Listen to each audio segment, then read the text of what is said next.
Hello students. अगर आप ये वीडियो देख रहे हो तो आपने या तो कॉमर्स स्ट्रीम चूज कर ली है या करने वाले हो। ठीक है। और उसमें भी आपने या तो मैथमेटिक्स भी ले लिया है या लेने वाले हो। तो अगर आप इन डाउट हो कि मैथ्स लेना चाहिए या नहीं लेना चाहिए, या ले लिए हो तो भी आपको ऐसा लग रहा है कि क्या सही किया कि नहीं मैथ्स में, तो मैथ्स लेना चाहिए या नहीं लेना चाहिए कॉमर्स, या क्या फायदे हैं मैथ्स के, या कोई ड्रॉबैक है तो है।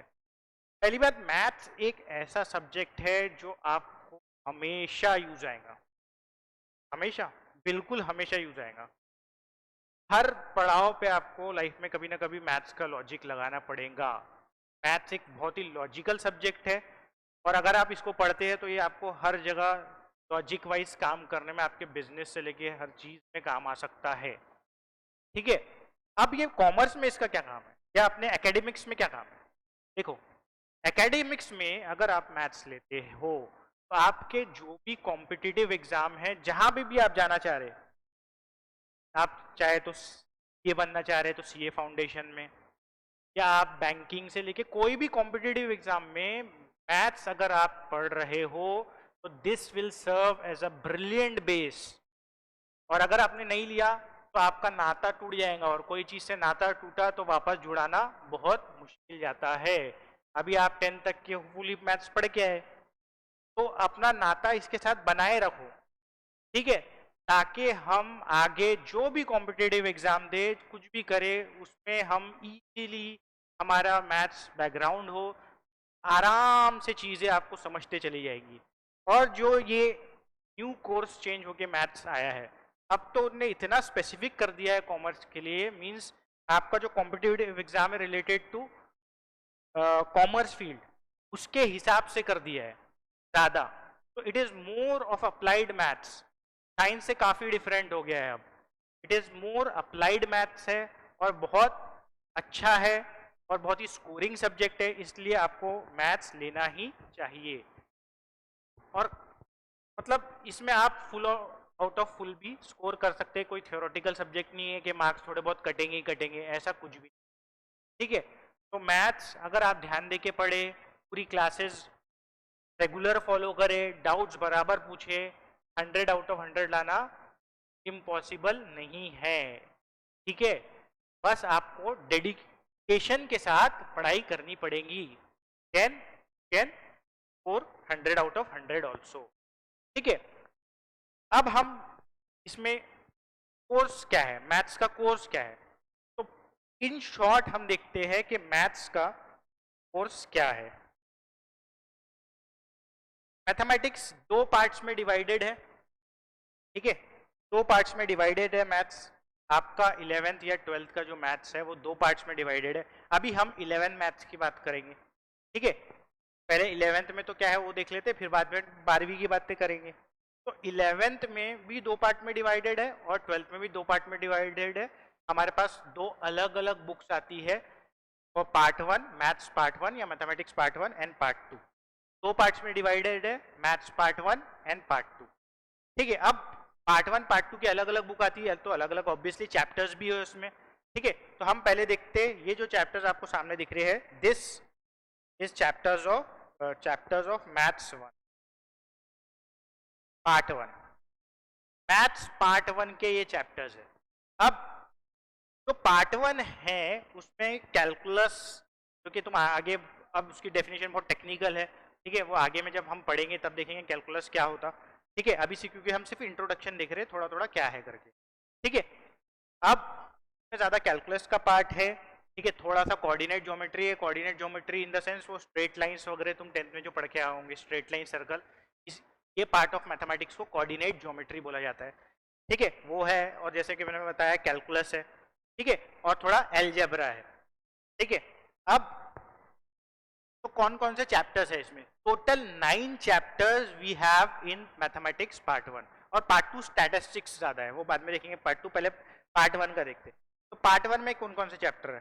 पहला चैप्टर है तुम्हारा सेट्स एंड रिलेशंस, इसको हम आज थोड़ा पढ़ेंगे। ठीक है। सेकेंड है फंक्शंस, ये कैलकुलस का पार्ट है, फंक्शंस क्या होता। कॉम्प्लेक्स नंबर है तीसरा चैप्टर। क्या है? Complex number. कॉम्प्लेक्स नंबर बोले तो अभी तक के तुमने कौन से नंबर पढ़े? नेचुरल नंबर, होल नंबर, है ना, रियल नंबर्स, इंटीजर्स, ये भी सब टाइप के नंबर है। अब एक नया चीज इंट्रोड्यूस होगा तुमको 11th में जो कि कहलाएगा कॉम्प्लेक्स नंबर। जब हम वो चैप्टर पढ़ेंगे तो डिटेल में देखेंगे व्हाट इज कॉम्प्लेक्स नंबर, क्या डिफरेंस है इसका नेचुरल नंबर और इसमें क्या डिफरेंस होता है, क्या अलग है ये जो हम 11th में पढ़ रहे हैं आके इसको कॉम्प्लेक्स नंबर को पढ़ रहे हैं।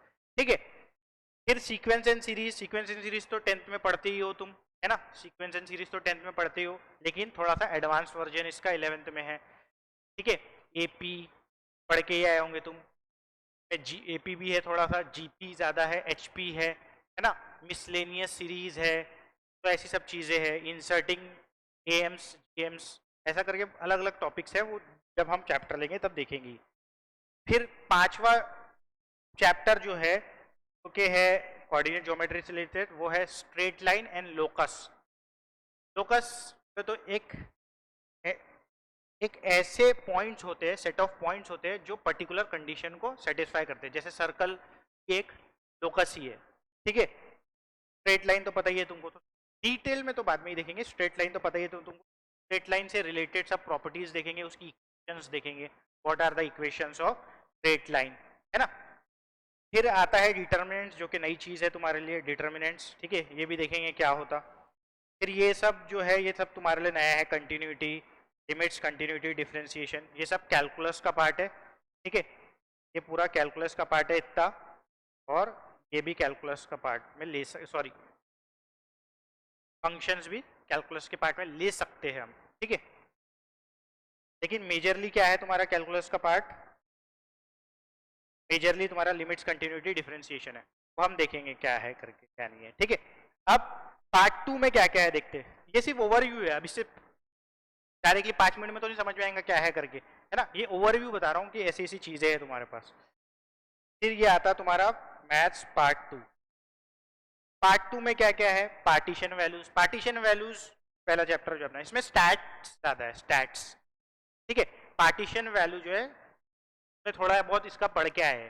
पार्टीशन वैल्यूज में क्या आता है? मीन, मीडियन, ये सब पढ़ के आए ना, तो मीन मीडियन ये सब इसी का थोड़ा सा और आगे का वर्जन है, मीन मीडियन मोड, है ना। और भी दूसरे पार्टीशन वैल्यूज है इसमें, जैसे क्वार्टाइल्स, डेसाइल्स, एक्सेट्रा एक्सेट्रा।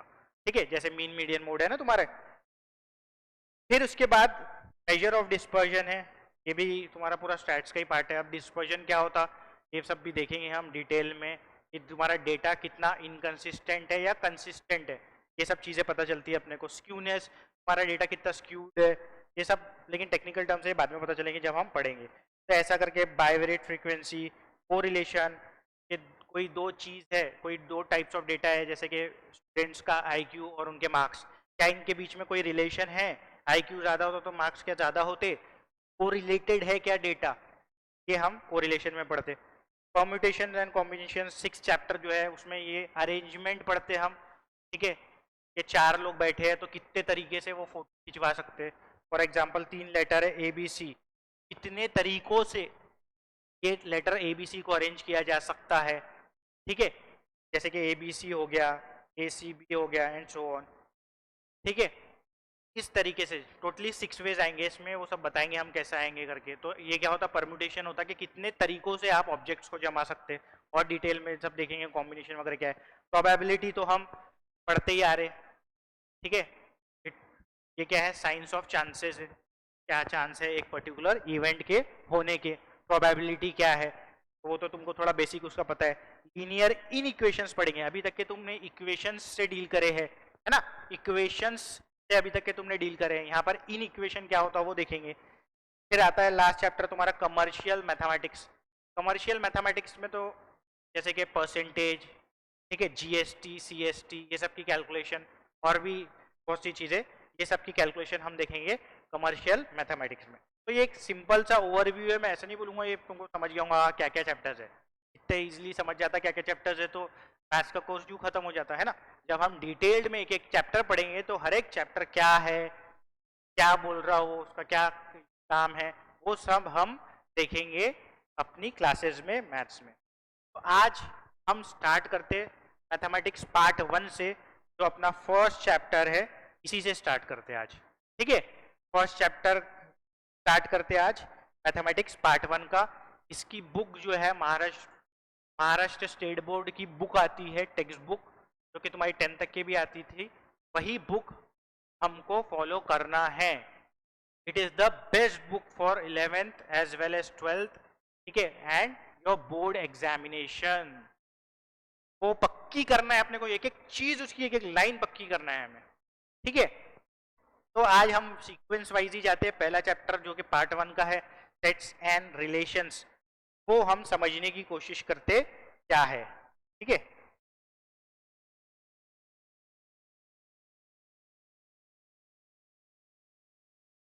तो फर्स्ट हम अगर चैप्टर पे जा रहे हैं, अब यहां से हम मेन मुद्दा चालू करेंगे। पहला चैप्टर सेट्स, वो तो अभी तक के इंट्रोडक्शन था अपना। अब यहां से हम चालू करेंगे अपना पहला कंसेप्ट, अपना पहला chapter, and that chapter is known as sets and relations. क्या नाम है वो चैप्टर का? Sets and relations, the first chapter. Okay,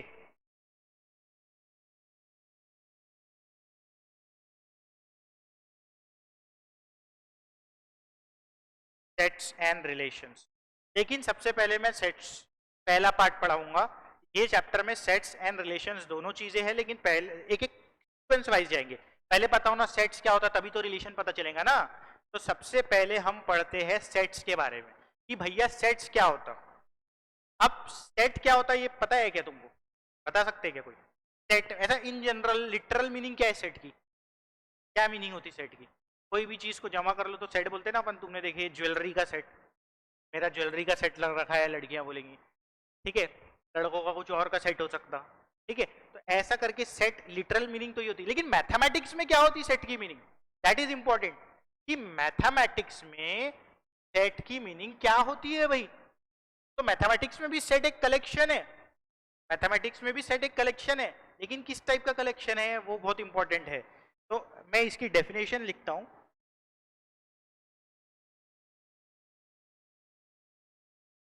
A set is a collection of well defined objects।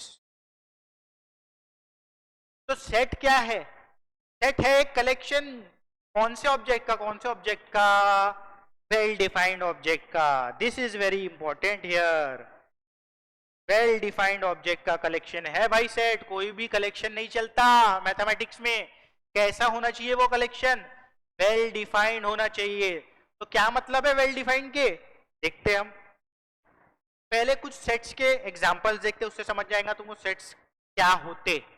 ठीक है, तो एग्जांपल देखते कौन से ऐसे वेल डिफाइंड होते हैं भाई ऑब्जेक्ट्स के। वेल डिफाइंड का मतलब क्या है, कैसे कलेक्शन होगा ये? तो एक एग्जांपल लेते, a collection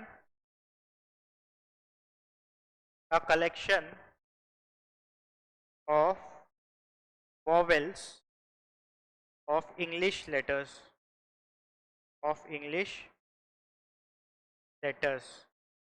ठीक है, ये alphabets, collection of vowels of English alphabets.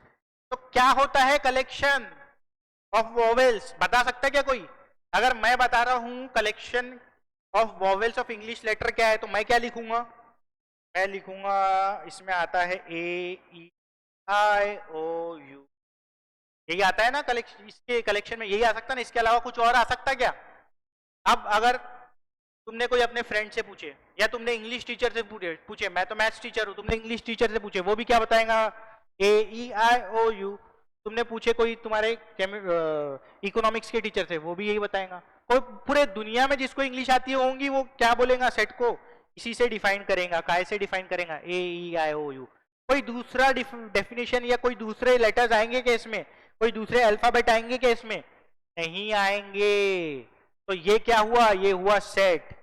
और सेट को हम करली ब्रेसेस में लिखते हैं। एग्जैक्टली कौन सा फॉर्म है ये सब बाद में देखेंगे। सेट को हम क्या करते हैं? करली ब्रेसेस के अंदर एनक्लोज्ड करके लिखते हैं। और जो उसके ऑब्जेक्ट्स है, जैसे ए एक ऑब्जेक्ट है, ई एक ऑब्जेक्ट है, आई ऑब्जेक्ट है, ओ एक ऑब्जेक्ट है, यू ऑब्जेक्ट है, they are separated by commas. तो ये जो सेट है ये वेल डिफाइंड है, दुनिया में कहीं पे भी जाओ वो बोलेगा AEIOU। तो इसलिए ये हुआ सेट, ये कलेक्शन है but this is a set, this is a set भैया, ये सेट है क्योंकि वेल डिफाइंड है, दुनिया में कहीं पे भी जाओ वो यही बोलेगा। अब एक और लेते, collection of natural numbers, collection of natural numbers, तुम्हारा नेचुरल नंबर कौन कौन से रहते हैं, 1 2 3 4 5 एंड सो ऑन इंफिनिटी तक के, है ना। तो ये भी तुम दुनिया में कहीं पे भी जाओ, जिसको मैथमेटिक्स पता है वो क्या बोलेगा, 1 2 3 4 5 6 7 8 9 10 11 12 गिनते रहे भाई जिंदगी भर, है ना। तो ये भी क्या है, वेल डिफाइंड है, तो this is also a set. तो ऐसे जो भी चीज इनफाइनाइट, अपन तो कितने भी सेट सोच के बना सकते हैं ना, बहुत बना सकते हैं, set of whole numbers, set of current, collection of current Indian players, ठीक है, जो करंट इंडियन प्लेयर्स है वो भी एक सेट है, ठीक है, जो 15 में आ रहे हैं या टीम में है, ठीक है। ऐसे बहुत बना सकते हैं, जो तुम्हारी सोच है बट वेल डिफाइंड होना चाहिए, मैंने जो बनाया वही सामने वाला बनाना चाहिए। अब एक एग्जांपल लेता है, ये सेट है कि नहीं बताओ, कलेक्शन कलेक्शन ऑफ ये कलेक्शन सेट है कि नहीं ये बताना है, ठीक है, कलेक्शन ऑफ 10 या टॉप 10 ले लो, ठीक है, top 10 actors of the world, of the world या ऑफ इंडिया ही ले लो, ऑफ द वर्ल्ड लो या ऑफ इंडिया लो, तुम्हारी मर्जी, चलो वो इंडिया ले लेता हूँ। अब भाई 10 टॉप एक्टर्स का कलेक्शन बताओ, तो कोई अगर पुराने जमाने का होगा तो उसको कौन से एक्टर्स अच्छे लगेंगे, दादी उनके भी पहले के हमारे जो होंगे, अगर उनको पिक्चरें देखना पसंद होगा तो वो कौन से बोलेंगे, दिलीप कुमार, राजकुमार, है ना, Manoj Kumar and so on, यही बेस्ट है बोलेंगे वो। कोई थोड़ा सा मेरे जैसी जनरेशन का हो तो वो क्या बोलेगा, वो बोलेगा ये Aamir Khan, Sanjay Dutt, Shahrukh Khan and etcetera etcetera.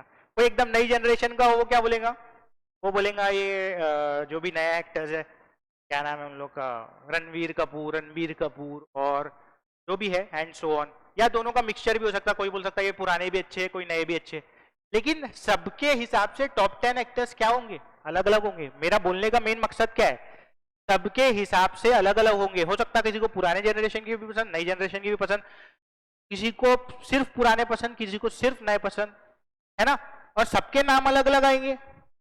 तो यहाँ पर वेल डिफाइंड है क्या ये चीज, नहीं है, सब अपने अलग अलग कलेक्शन बना रहे भाई, तो वो सेट नहीं है, तो वो सेट नहीं है। जहां पर अनसर्टेनिटी आ गई, जहां पर अनसर्टेनिटी आ गई इस टाइप की, वो सेट नहीं है। अगर मैं बोलूं इंडिया के top list of top 5 authors in India, authors writer जो होते हैं इन इंडिया, किसी को चेतन भगत पसंद होगा, किसी को कोई और पसंद होगा, है ना, किसी को शशि थरूर पसंद होगा, ठीक है, किसी को चेतन भगत की जो नॉवेल्स आती है थोड़ी मसाला नॉवेल्स रहती है वो पसंद होगा, किसी को रविन्द्रनाथ टैगोर ने जो भी राइटिंग्स होंगी वो पसंद होगा, है ना। तो अलग अलग हिसाब से अलग अलग आ सकते हैं, किसी को अमृता सेन पसंद होंगी, एग्जैक्टली जो भी होंगे फेमस ऑथर्स, ठीक है। तो यहाँ पर भी एम्बिग्यूटी आ गई, तो ऐसी चीज जहां पर एम्बिग्यूटी मतलब अनसर्टेनिटी आ जाए, ठीक है, और सब अलग अलग अपने कलेक्शन बनाने लगे, सब अपना अलग अलग नामकरण मतलब ऑब्जेक्ट्स डालने लगे अपने सेट में, तो ऐसे कलेक्शन मतलब कलेक्शन में, तो ऐसे कलेक्शन सेट नहीं होते हैं, तो this is not a set. इसलिए objects should be well defined, objects sorry collection should be well defined, well defined, ठीक है। आई होप तुमको अब सेट समझ गया होगा कि व्हाट इज सेट, ठीक है। अब सेट तो समझ गया भाई हमको क्या है, तो सेट ये भी मैंने बताया कि सेट लिखने का तरीका ये है कि जो उसके ऑब्जेक्ट्स है वो करली ब्रेसेस के अंदर लिखते हैं और सेपरेटेड बाय कॉमास लिखते हैं। तो फिर ये कौन सा तरीका है, देखो हम सेट को रिप्रेजेंट कैसे करते हैं। अब नेक्स्ट टॉपिक क्या है, हमने देख लिया सेट क्या है, अब हम देखेंगे डिटेल में कि ये क्या था, ठीक है। सेट के रिप्रेजेंटेशन के कितने तरीके हैं, that will be our topic now. Representation of sets, next topic.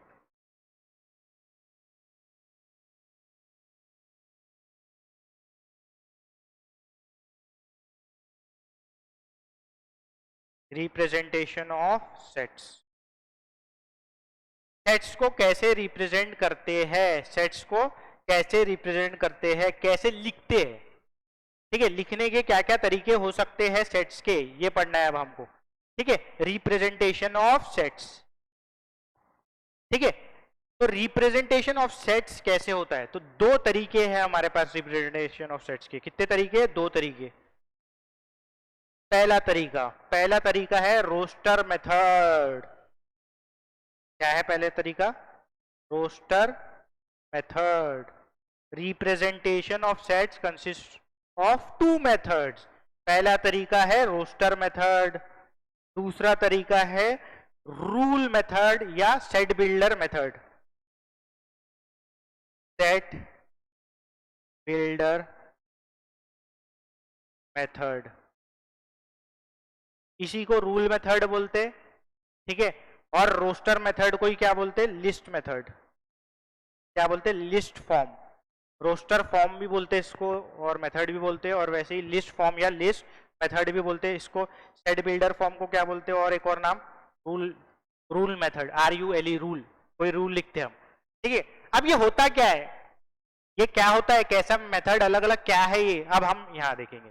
तो सबसे पहले देखते हैं रोस्टर मेथड क्या होता है. पहला, what is this roster method. ठीक है, ये रोस्टर मेथड क्या होता, रोस्टर मेथड क्या होता सर, वो देखेंगे. अब हम रोस्टर मेथड में क्या होता. रोस्टर मेथड में हम पूरे के पूरे एलिमेंट सेट के लिस्ट करते इन करली ब्रेसेस. क्या करते हम रोस्टर मेथड में, पूरे के पूरे एलिमेंट्स ऑफ अ सेट हम लिस्ट करते करली ब्रेसेस के अंदर में, सेपरेटेड बाय कॉमास. जैसे कि मैंने बोला था, कलेक्शन ऑफ या सेट ऑफ, अब तो सेट मान लिए ना हमने, set of vowels of English alphabets. Vowels English में, इंग्लिश लैंग्वेज में वॉवेल्स क्या होते, तो मैंने कैसा लिखा उसको, वो सेट को कैसे लिखा मैंने, करली ब्रेस में डाला AEIO. जितने भी 5 होते, 5 वॉवेल्स होते, पांचों के पांचों वॉवेल्स मैंने लिस्ट किया, है ना, लिस्ट किया, लिखा, सेपरेट किया कॉमा से, ब्रैकेट्स के अंदर डाल दिया, ब्रैकेट्स के अंदर डाल दिया. इसको क्या बोलते, इसको बोलते रोस्टर या लिस्ट मेथड, जहां पर आप पूरे के पूरे ऑब्जेक्ट को सेपरेट बाय कॉमास करके लिस्ट कर देते, लिख देते, तो ऐसे मेथड को बोलते रोस्टर मेथड. और सेट का नामकरण जो है जनरली हम कैपिटल लेटर से करते. इन जनरल हम क्या करते, कैपिटल लेटर से करते. जैसे कि अगर मैं ये सेट को कैपिटल A नाम दे दूं, let A be the set of vowels of English language या इंग्लिश अल्फाबेट्स, तो नामकरण हम कैपिटल से लेते सेट का. ठीक है, और ऑब्जेक्ट जनरली स्मॉल में रहते, लेकिन वो कुछ भी हो सकता, अगर अकॉर्डिंग टू डिफरेंट क्राइटेरिया हो सकता. ऐसे ही अगर मैंने एक सेट बी लिया, let B be the set of all, क्या लेते हैं अब हम, all days in a week ले लेते हैं. ठीक है, let set B be the set of all days in a week. ठीक है, तो all days in a week को अगर मेरे को रोस्टर फॉर्म में लिखना है तो कैसे लिखूंगा, मंडे, है ना, ट्यूसडे, थोड़ा शॉर्ट में लिख रहा हूँ अब टाइम वेस्ट ना हो करके, ट्यूसडे, वेडनेसडे, बराबर है, फिर थर्सडे, फिर फ्राइडे, फिर सैटरडे, फिर संडे. तो अगेन मैंने क्या किया, इसको एनलिस्ट कर लिया, लिस्ट बना के लिख दिया. तो इस तरीके का, इस तरीके से जब हम सेट्स को लिखते हैं तो वो क्या कहलाता है, वो कहलाता है रोस्टर फॉर्म. क्या कहलाता है वो, रोस्टर फॉर्म. क्या कहलाता है, रोस्टर फॉर्म. ठीक है, आई होप ये समझ गया होगा क्या करना है. रोस्टर फॉर्म को हर एक ऑब्जेक्ट्स को लिखना है. ठीक है, और उसको करली ब्रैकेट्स के अंदर डालना है, सेपरेट करना है कॉमा से। अब अगर एक एग्जाम्पल मैंने लिया, फॉर एग्जाम्पल अगर मैंने लिया, समझो कोई एक एग्जाम्पल जो सेट में फॉर्म में लिखूं, समझो ये मैंने लिया है कि कोई भी एक वर्ड ले लो, समझो मेरा नाम जैसे कि मोहम्मद अशकाब है, ठीक है, और ठीक है, जैसे कि माय नेम इज मोहम्मद अशकाब, ठीक है, ये मैं शुरुआत में बताना शायद भूल गया तुमको। My name is Mohammad Ashkab and I have been teaching maths from 6 years, ठीक है। तो ज़्यादा मेरा फोकस मैथ्स पे था, ठीक है, इसलिए अपना नाम नहीं बताया मैंने। So my name is Mohammad Ashkab and I have been teaching maths from 6 years, okay. तो लेट्स नाउ मेरा नाम की स्पेलिंग ले लेते, ASHAAAB। अब मैंने बोला ये जो नाम है अशकाब, इसको लिखो, इसके लेटर्स को लिखो इन सेट फॉर्म। मेरा ये जो अशकाब करके जो वर्ड दिया है इसको लिखो इन सेट फॉर्म, इसके लेटर्स को या अल्फाबेट्स को लिखो सेट फॉर्म में। तो मैं कैसे लिखूंगा वो बताता हूँ तुमको। यहाँ पर एक इंपॉर्टेंट कंसेप्ट जो मैं बताना चाह रहा हूँ वो बताता हूँ। यहाँ पर ए है, ए है, ए है, तो मैं क्या ए लिखूंगा क्या? नहीं, हम एक ऑब्जेक्ट को एक ही बार लिखते, रिपीटिशन नहीं करते। हम एक ऑब्जेक्ट को एक ही बार लिखते, रिपीटिशन नहीं करते, रिपीटिशन नहीं करते, समझे? तो एक बार हो या 10 बार हो, तो एक ही बार लिखा जाएगा, तो एक ही बार लिखा जाएगा ए, ठीक है, उसको एक ही बार लिखा जाएगा, ठीक है। अब इसके बाद अगर इसके बाद एस आ रहा मेरे नाम में तो एस लिख देता हूँ, ठीक है, तो ये एस आ गया।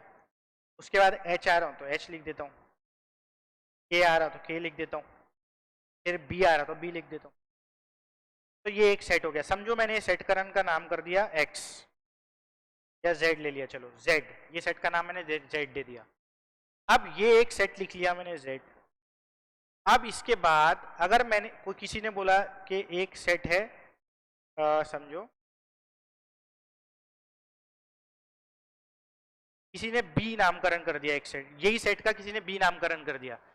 ये सेट मैंने लिखा जेड करके ऐसा करके, किसी ने उसका नामकरण बी करा और उसको ऐसा लिखा कि भैया अशकाब सर के नाम में क्या क्या लेटर आते, तो उसने लिखा ए आता भाई, उसने लिखा बी आता भाई, उसने लिखा एच आता, उसने लिखा एस आता, उसने लिखा ए आता, 1 2 3 4 5, ठीक है। तो यहाँ पर उसने ऐसा लिखा, मैंने ऊपर में जेड फॉर्म में लिखा, तो क्या ये दोनों सही है? क्या ये दोनों सही है? देखो बी यहाँ पर भी है, यहाँ पर भी है, ए यहाँ पर है, यहाँ पर भी है, एस यहाँ पर है, एस है, एच एच के सब है, मेरे नाम में जो जो लेटर चाहिए थे सब है, ठीक है। और लेकिन क्या है, दोनों में डिफरेंस क्या है? इसकी सीक्वेंस इससे अलग है। यहाँ पहले ए तो दोनों में ए आ रहा, मेरे वाले सेट में एस आ रहा, उसके वाले सेट में बी आ रहा सेकेंड, लेकिन एट द एंड क्या हो रहा, दोनों ने क्या करे, मेरे नाम के ही में जो लेटर्स आते वही लिखे। तो हमको ये जो इंपॉर्टेंट पॉइंट है, मैं बताना क्या चाह रहा था एग्जांपल लेके, मैं बताना ये चाह रहा था कि ये जो दोनों सेट है वो इक्वल है, ठीक है, इक्वल है, ये दोनों सेट इक्वल है, इक्विवेलेंट भी है, आगे पता चलेगा इक्विवेलेंट क्या होता है। ये दोनों सेट इक्वल है, मतलब क्यों इक्वल है? क्योंकि दोनों में ऑब्जेक्ट सेम आ रहे, लेकिन सीक्वेंस डिफरेंट आ रही, तो सीक्वेंस से कोई फर्क नहीं पड़ता। मेरा बताने का मतलब मेन क्या था, सीक्वेंस से कोई फर्क नहीं पड़ता। चाहे तुम ये अगर इसका भी एग्जांपल ले लो, AEIOU लिखो या IEAAOU लिखो, तुम्हारा सेट वो वॉवेल्स का ही रहेगा, और यहाँ पर ये जो सेट्स है मेरे नाम में जो जो लेटर्स आते हैं या अल्फाबेट्स आते हैं उसी का रहेगा, चाहे सीक्वेंस इधर की उधर कर दो, कोई फर्क नहीं पड़ता सेट में।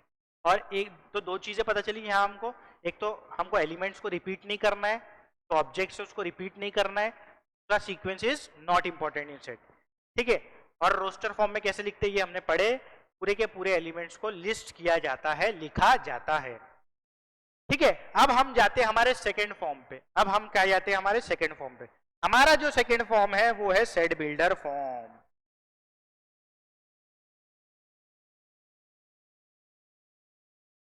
सेट बिल्डर फॉर्म,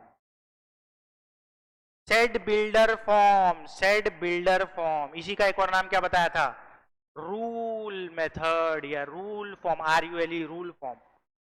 तो सेट बिल्डर मेथड में क्या करते हैं हम, कोई स्पेसिफाई रूल लेते हम, ऐसा रूल लेते या प्रॉपर्टी लेते ऑफ द ऑब्जेक्ट्स, को ऑब्जेक्ट्स बोलते हैं ये सब जो है ना, अंदर जो सेट के आते हैं उनको ऑब्जेक्ट्स बोलते हैं। एक ऐसी प्रॉपर्टी लेते ऑब्जेक्ट की या रूल लेते जो कि तुम्हारे जो सेट के अंदर पूरे एलिमेंट्स या ऑब्जेक्ट्स आएंगे उनको पूरी तरीके से डिफाइन कर देगा और उसके अलावा किसी और को डिफाइन नहीं करेगा। ठीक है, तो क्या बोल रहे सर, थोड़ा समझ रहा नहीं, तो ठीक है ना, अभी एग्जाम्पल से समझाते ना क्या क्या, क्या बोल रहे। जैसे कि अगर मैंने ये एक एग्जाम्पल लिया, ये एक एग्जाम्पल लिया, ठीक है, ये क्या था हमारा, तो भी एक वीक में डेज के नाम है, वो ये सेट मैंने बनाया था रोस्टर फॉर्म में। अगर यही सेट बी को, अगर यही सेट बी को मैं सेट बिल्डर फॉर्म में लिखूं तो कैसे लिखूंगा, देखो यहां पर भी ब्रैकेट्स आएंगे, यहां पर भी ब्रैकेट्स के अंदर ही आएगा, यहां पर जो आएगा ना, लेकिन प्रॉपर्टी आएंगी स्पेशल जिसके से तुमको पता चल जाएगा कि ये सेट में ये एलिमेंट आएंगे भैया, लिखने की जरूरत नहीं पड़ती, इसमें सिर्फ प्रॉपर्टी लिखते हैं हम। तो हम इसमें क्या लिखते हैं, देखो अच्छे से, कोई भी एक वेरिएबल ले लेते, कोई भी एक डिनोट करने के लिए वेरिएबल या लेटर बोल सकते हैं तुम उसको, लेटर ले लेते हम, अल्फाबेट ले लेते, मैंने एक्स लिया, यहाँ ज्यादातर एक्स वाई यूज होते क्योंकि एक्स को लिखते, फिर एक डंडी मारते ऐसी, इसको पढ़ते क्या, ये डंडी को पढ़ते क्या, इसको पढ़ते सच दैट, क्या पढ़ते इसको, सच दैट, क्या पढ़ा जाता है डंडी को, सच दैट, क्या पढ़ा जाता है डंडी को, सच दैट, ठीक है, ये डंडी को क्या पढ़ा जाता है, सच दैट। फिर इसको डिफाइन करते कि एक्स सच दैट क्या है, एक्स है क्या, इससे तुमको सब पता चल जाए। मैं कौन सा सेट लिख रहा था सेट बिल्डर फॉर्म में, तुमको पता है ये बी वाला लिख रहा था, बी क्या है पता है ना तुमको, मंडे ट्यूसडे वेडनेसडे है, तो मैं इसको वर्डिंग्स में लिख दूंगा बस, एक्स को डिफाइन कर दूंगा क्या है एक्स, तो भैया एक्स क्या है, X is a day, X is a day in a week, X is a day in a week, ठीक है, X is the day in a week. तो इससे क्या पता चल जाएगा, अच्छा एक्स क्या है, डे इन अ वीक है, डे का नेम या लिख सकते हो तुम, X is the name of day in a week. तो इससे मेरे को ये पता चल जाएगा कि अच्छा मंडे, एक्स क्या है, मतलब ये सेट में क्या आ रहा, Monday Tuesday Wednesday Thursday Friday Saturday Sunday आ रहा है, ठीक है, संडे आ रहा है, ऐसा करके मेरे को पता चल जाएगा। ठीक है, तो कैसा पढ़ेंगे इसको, x is such that x is a day in a week, इस तरीके से लिख सकते हैं। अब और एग्जाम्पल लेते हैं ताकि और अच्छे से ये थोड़ा समझ में आए तुमको। अब अगर मैंने कोई पहले एक रोस्टर फॉर्म में लिख के बताता सेट, फिर उसको सेट बिल्डर फॉर्म में लिख के, और अच्छे से ये एक्सरसाइज में समझेगा, बहुत सारे एग्जाम्पल आएंगे, ठीक है। तो अगर मैंने एक और एग्जाम्पल लिया, समझो ये बी, एक ऐसा सेट लेता हूँ, उसका नामकरण बी कर देता हूँ,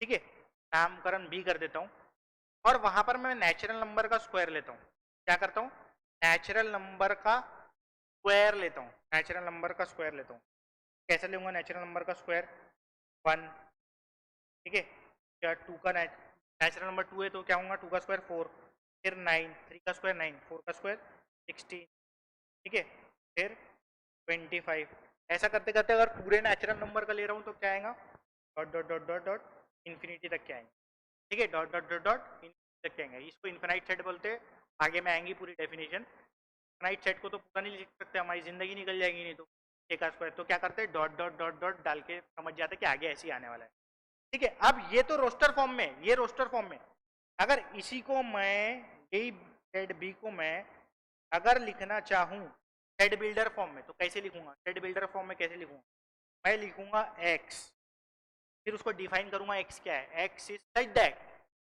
x is such that, x क्या है, ये 1 का स्क्वायर, ये 2 का स्क्वायर क्या लिए थे हमने, कौन से टाइप का नंबर ले रहे हैं, नेचुरल नंबर ले रहे हैं, बात याद रखना, क्या ले रहे हैं, नेचुरल नंबर, और नेचुरल नंबर का क्या कर रहे, स्क्वायर कर, नेचुरल नंबर का क्या कर रहे, स्क्वायर कर रहे, ठीक है। तो हम लिखेंगे x is such that, x is a natural number लिख सकते तुम, है ना, x is a natural number भी लिख सकते हैं। क्या लिख, x is a square of natural number लिख सकते हैं हम, x is a square of all natural number ऐसा भी लिख सकते हैं हम। ठीक है, एक्स इज स्क्वायर नेचुरल,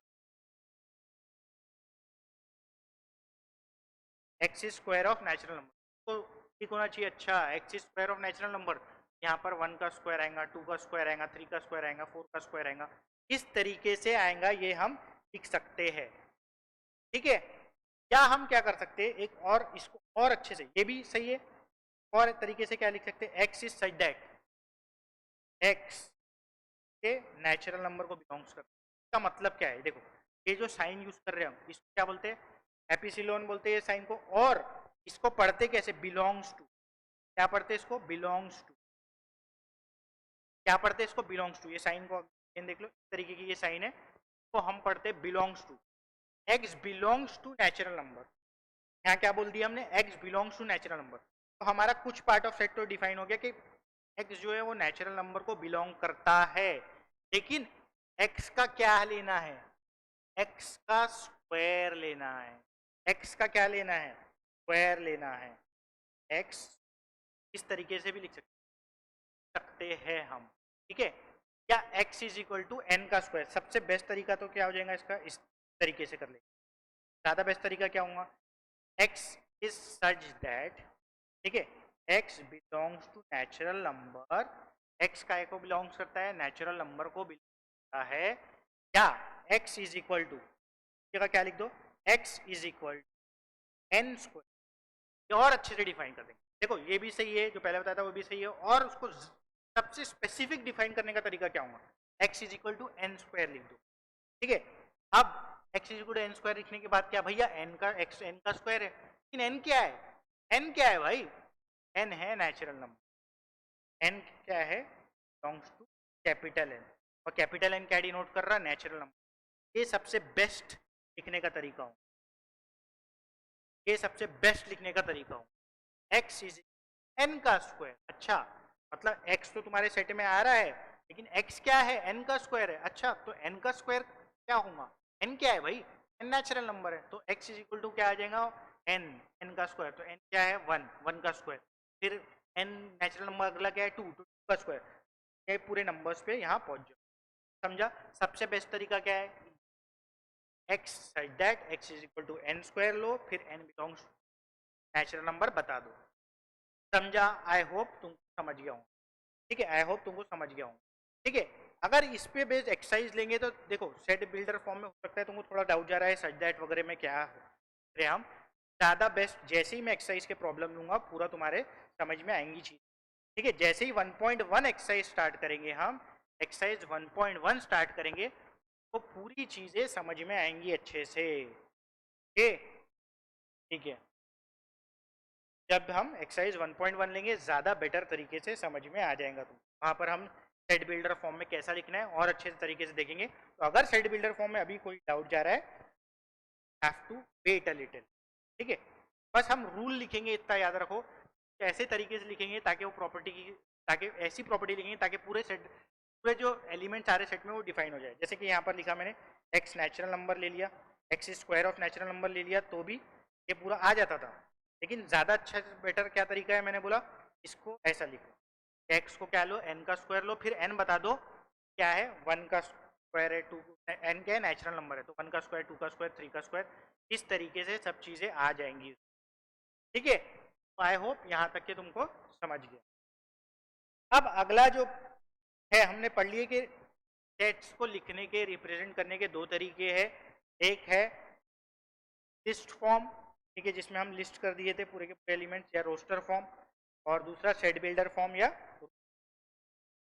अब हम जाते हैं टाइप्स ऑफ सेट, कि भैया ये सेट्स के कौन कौन से टाइप होते हैं। नेक्स्ट टॉपिक हमारा जो है टाइप्स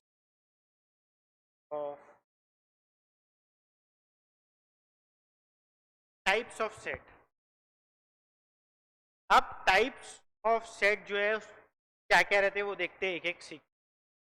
सबसे पहला टाइप, एम्प्टी सेट। एम्प्टी का मतलब क्या होता है? खाली सेट, जिसमें कुछ ना हो, ऐसे सेट को क्या बोलेंगे? एम्प्टी सेट बोलेंगे। जैसे कि ये, बस मैंने ब्रैकेट्स लिख दिया, बस ब्रैकेट्स लिख दिया मैंने। अगर सिर्फ ब्रैकेट्स लिख दिया, उसके अंदर कुछ भी नहीं है, खाली है वो, खाली है तो क्या है? एम्प्टी सेट है। खाली है तो क्या है? एम्प्टी सेट है।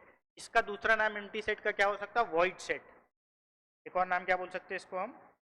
Void set. ठीक है, क्या बोल सकते हैं? Void set. ठीक है, एम्प्टी सेट, वॉइड सेट। और इसको रिप्रेजेंट करने का क्या तरीका है? एक ये तरीका है, ठीक है, जो जिस set A B an empty set. तो इस ये तो एक तरीका है। या एक तरीका ऐसा है, फाई, ये सिंबल है फाई, मतलब फाई नहीं फाई। ये अगर ऐसा भी लिखा है इसकी जगह, ये भी एम्प्टी सेट को डिनोट करता है। एम्प्टी सेट मतलब उसमें कुछ होना चाहिए। अच्छा, एक ऐसा सेट है, अगर समझो एक सेट है,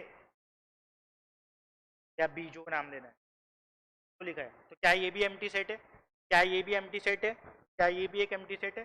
ये एम्प्टी सेट नहीं है, इसमें जीरो एक एलिमेंट आ गया है। स्टूडेंट थोड़ा मिस्टेक करके बताया, this is not an empty set, this is not an empty set, क्योंकि इसमें जीरो आया है, जीरो एक एलिमेंट है, तो एक नंबर है, उसके अंदर जीरो आ जाए, उसके अंदर एक एलिमेंट आ गया, तो वो एम्प्टी सेट नहीं है। ठीक है, तो सर इसमें तो बता दिया आपने लिस्ट फॉर्म में कि कुछ भी नहीं आएगा उसमें, तो ये एक एम्प्टी सेट है। तो अगर कोई सेट बिल्डर फॉर्म में भी लिख सकते क्या? तो लिख सकते ना, कोई सेट बिल्डर फॉर्म में भी आ सकता है कि एम्प्टी सेट? बिल्कुल आ सकता। समझो एक्स इज सच दैट। अच्छा, ये सच दैट जो है ना, उसको ऐसा भी डिफाइन, ऐसा भी लिखते, ऐसे दो बिंदु बना के, कोई बुक्स में ऐसा लिखा रहता तो कंफ्यूज मत। X is such that x belongs to natural number बोला मैंने। अरे सर, आपने नेचुरल नंबर ले लिए, नेचुरल नंबर कैसे एम्प्टी सेट होगा? क्या हो ना, एक्स क्या है? नेचुरल नंबर है बोला मैंने। एक्स क्या है? नेचुरल नंबर है बोला मैंने। आगे और भी कुछ बोलता हूँ ना, एक्स जो है मैं बोलूंगा, समझो वन से ग्रेटर है। एक्स क्या है? वन से ग्रेटर है। वन से क्या है? ग्रेटर। तो अगर हुआ तो ठीक है, चलो हाँ, एक्स से वन क्या है? वन से ग्रेटर है और से छोटा है। एक्स क्या है बोला मैंने? वन से बड़ा है और टू से छोटा है। वन से बड़ा है और टू से छोटा है। बताओ, ऐसा कोई हो सकता है क्या एलिमेंट? एक से बड़ा बोल रहा हूँ, नेचुरल नंबर होते क्या? वन, थ्री, नंबर लाइन पे अगर देखो, ठीक है, ये समझो जीरो है, ये वन है, ये टू है। मैं बोल रहा एक से बड़ा और दो से छोटा। एक से बड़ा हो ना, दो से छोटा होना कोई नंबर है क्या? Natural number. वन से बड़ा, दो से छोटा कोई अगर नंबर लिए, 1.5, 1.6 कुछ भी ले सकते हैं अपन, लेकिन ये 1.5, 1.6 क्या नेचुरल नंबर है? नहीं है भाई। या तो वन नेचुरल नंबर होगा या तो टू नेचुरल नंबर होगा। लेकिन वन से बड़ा बोल रहा मैं, दो से छोटा बोल रहा, तो नंबर लाइन पे वन और टू के बीच में जितने नंबर आएंगे, समझो ये नंबर लाइन है, वन और टू के बीच में जितने नंबर आएंगे वो पूरे वन और टू के, वन से बड़े होंगे और टू से छोटे होंगे, ये पूरे उनके बीच के नंबर वन और टू छोड़ के। लेकिन ये नेचुरल नंबर तो नहीं है, नेचुरल नंबर तो ये है, फिर डायरेक्ट ये है करके ये क्या हो जाएगा? एम्प्टी सेट हो जाएगा। ऐसे बहुत सारे सिचुएशन बना सकते हो तुम, ठीक है, जो एम्प्टी सेट की हो सकती है। अब second type of set, singleton set. Second type of set क्या लेते हैं हम? समझो सिंगलटन सेट क्या होता है?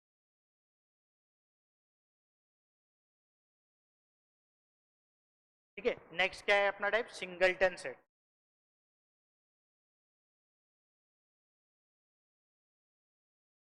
अब सिंगलटन सेट क्या होता है? सिंगलटन सेट एकदम सिंपल है, देखो, जो एलिमेंट में, जो सेट में एक एलिमेंट रहे, जो सेट में एक एलिमेंट रहे, वो सेट क्या कहलाता? Singleton set. वो सेट क्या कहलाता? Singleton set. जैसे z एक सेट है, समझो एक एलिमेंट है वन, ठीक है, जैसे x एक सेट है, समझो एक एलिमेंट है बस m, ठीक है। यहाँ पर एक एलिमेंट दिख जाए तुमको, सिर्फ एक ऑब्जेक्ट दिख जाए सेट के अंदर, उसको क्या बोलते हैं? सिंगलटन सेट बोलते हैं। क्या बोलते हैं? Singleton set. तो क्या डेफिनेशन हो? Set which consist of only one element या only one object is known as a singleton set. ठीक है, अब third type of set, third type अपना सेट का थर्ड टाइप, ठीक है, सेट का थर्ड टाइप, ठीक है, जो कि है फाइनाइट सेट।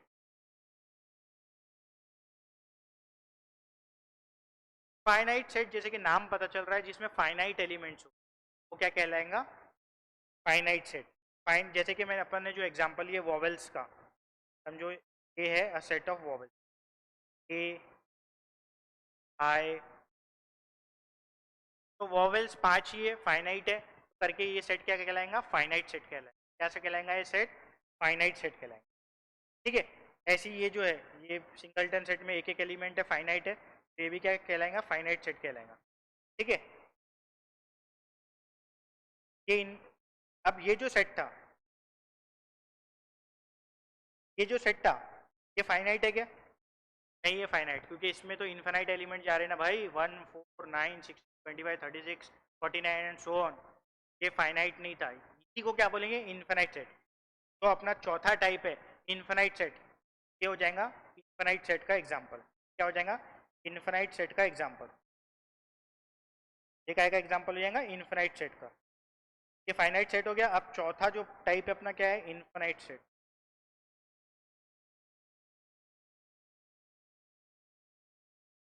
इनफाइनाइट सेट किसको बोलेंगे? Set of all natural number. एक एग्जांपल तो ऊपर बता दिया, a set which has infinite elements is called infinite set.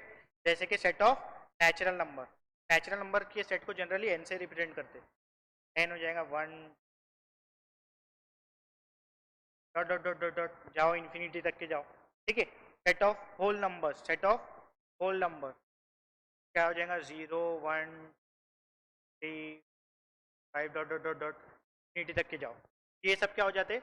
Set of whole number, set of natural number, set of integers. ये सब क्या है? इन्फिनाइट सेट है। यहाँ पर इन्फिनाइट एलिमेंट आते हैं क्योंकि। ठीक है, यहाँ तक के आई होप यहाँ तक के समझ गया होगा तुमको। Infinite set, finite set, singleton set. ठीक है, ये सब सेट समझ गए होंगे तुमको जितने भी हमने पढ़े। अब नेक्स्ट जो है सम प्रॉपर्टीज हम देखेंगे और भी सम डेफिनेशंस देखेंगे। ठीक है, वो हम अगली क्लास में करेंगे। सम डेफिनेशंस ऑफ क्या होता है, इक्वालिटी ऑफ सेट्स क्या है, ठीक है, इक्विवेलेंट सेट्स क्या है, इस टाइप की चीजें हम नेक्स्ट क्लास में और डिटेल में देखेंगे। ठीक है, फर्स्ट चैप्टर जस्ट इंट्रोडक्शन था, और अच्छे से सेट्स का पूरा अच्छे से मजा जब आएगा जब हम और आगे पढ़ेंगे और एक्सरसाइज सॉल्व करेंगे। एक्सरसाइज सॉल्व से जो हमने अभी थ्योरी पढ़े वो पूरी दिमाग में जाएंगी। अगली क्लास में जो है हम थोड़ा सा सेट का और थ्योरी पढ़ने के बाद हम जाएंगे एक्सरसाइज पे, और एक्सरसाइज एकदम सॉल्व होंगी। तो पूरा जब थ्योरेटिकल पार्ट तुम्हारे दिमाग में घुस चुका होगा और फिर अच्छे से और थ्योरेटिकल पार्ट समझेगा, क्योंकि हम उसका एप्लीकेशन पढ़ेंगे। भैया अच्छा, रोस्टर फॉर्म से सेट बिल्डर फॉर्म में ऐसे कन्वर्ट करते, सेट बिल्डर फॉर्म से रोस्टर फॉर्म में ऐसे कन्वर्ट करते, और भी जो सब चीज़ें आएंगी अभी आगे की थ्योरेटिकल पार्ट में, यानी इंटरसेक्शन, सब अच्छे से एक्सरसाइज पार्ट में जब हम सॉल्व करेंगे तब समझ। तो आई होप तुमको यहाँ पर समझ गया होगा। डाउट जो भी है वो मुझे मुझसे पूछ सकते हो। ठीक है, मिलते हैं हम अगली क्लास में।